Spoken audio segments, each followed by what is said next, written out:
Hello everyone and welcome to my channel. Today is April 20th, 2020. It's 55 degrees. And the reason why I'm saying the temperature is because it's important.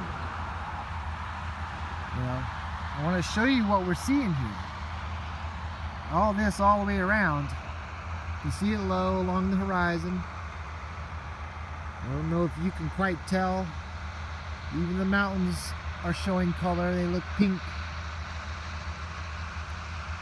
There's a good example right here, all along the mountains.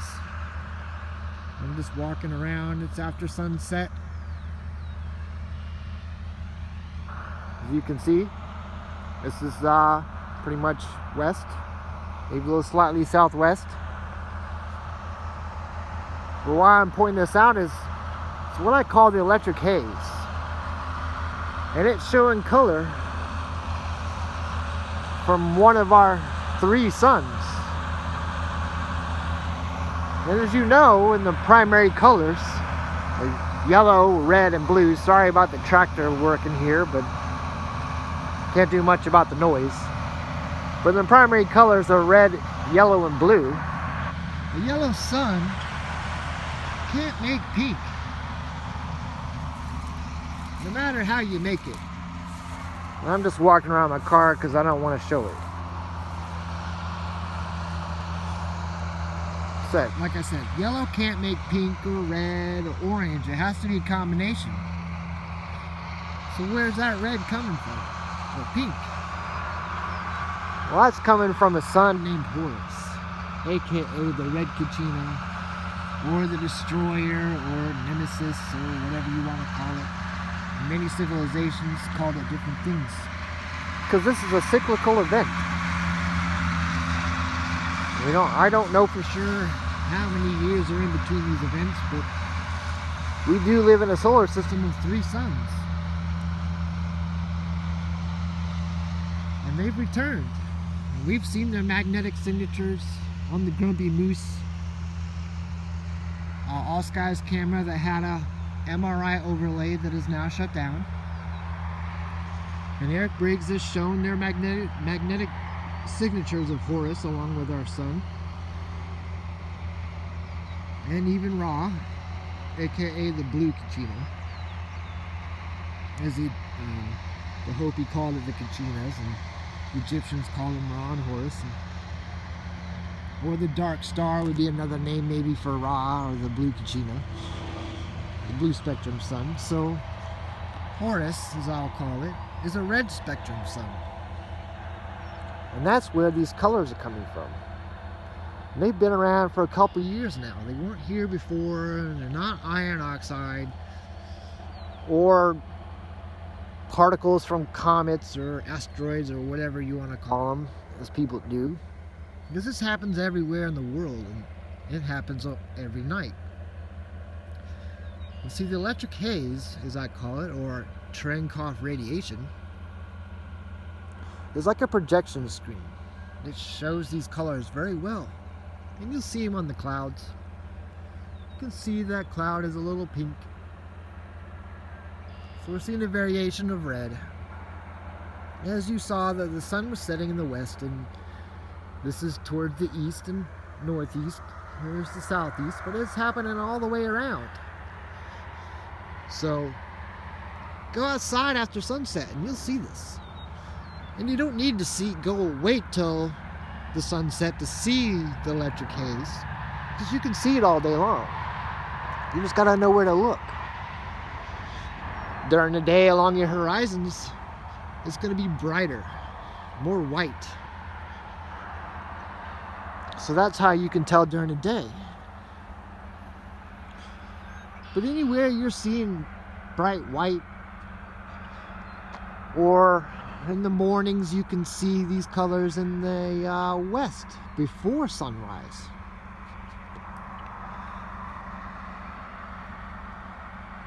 So I want to let you know about something that this started about a little over 2 years ago, 2 to 3 years ago. This was not here. This is a new thing. Just like the what I call wave clouds or radio wave clouds, clouds that are rhythmic and they look like radio waves or waves in the ocean or waves in a pond. That's also came along at the same time as this electric haze did. So we have multiple things that show us that there is more energy in our atmosphere.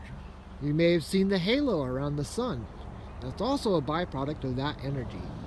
It's not ice crystals, it's an energy flow thing, specifically an Ouroboros wave, like when you turn on your spigot or your faucet in your house, in your kitchen, and you put it on a plate, and it creates that roundish type flat wave.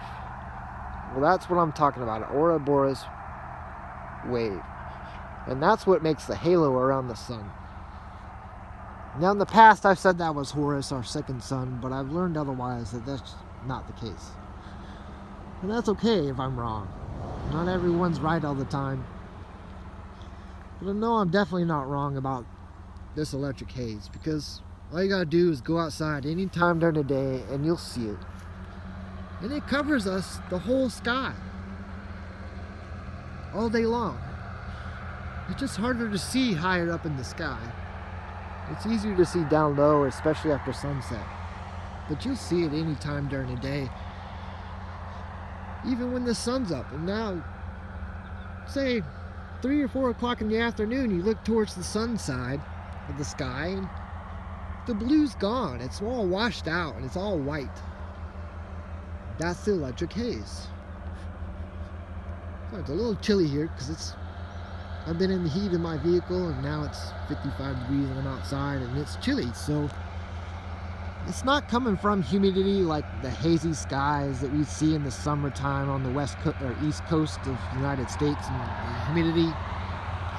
It's 55 degrees and it's here year round.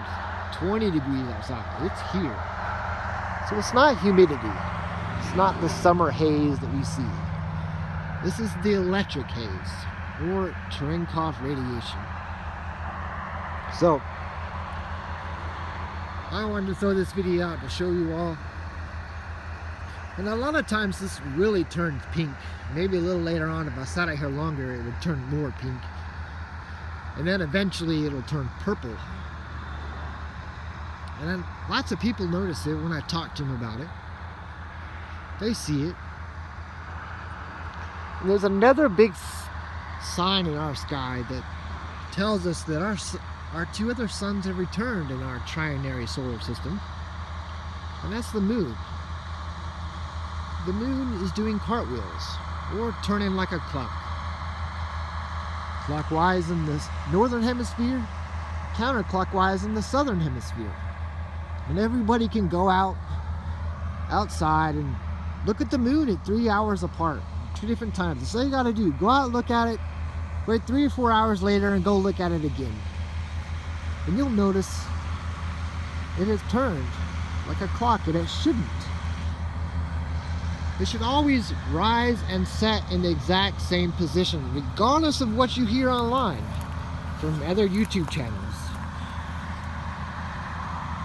It's just not supposed to do that. And you can look at every website out there that talks about the lunar phases, and none of them say that the moon is supposed to rise and set in different positions.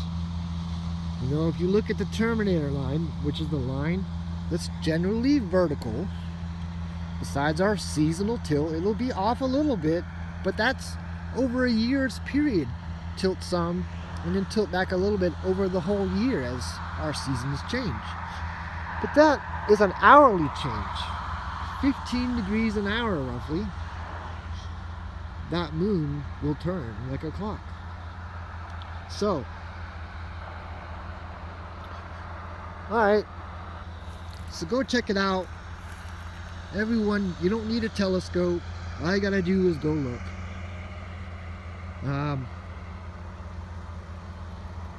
I want everybody to enjoy the rest of their Monday evening. And I challenge you to go look at the moon, because it is undeniable that it is doing it. And like I said, you can look at every website out there that talks about lunar phases, and none of them say the moon is supposed to turn like a clock. All right? Have a good evening.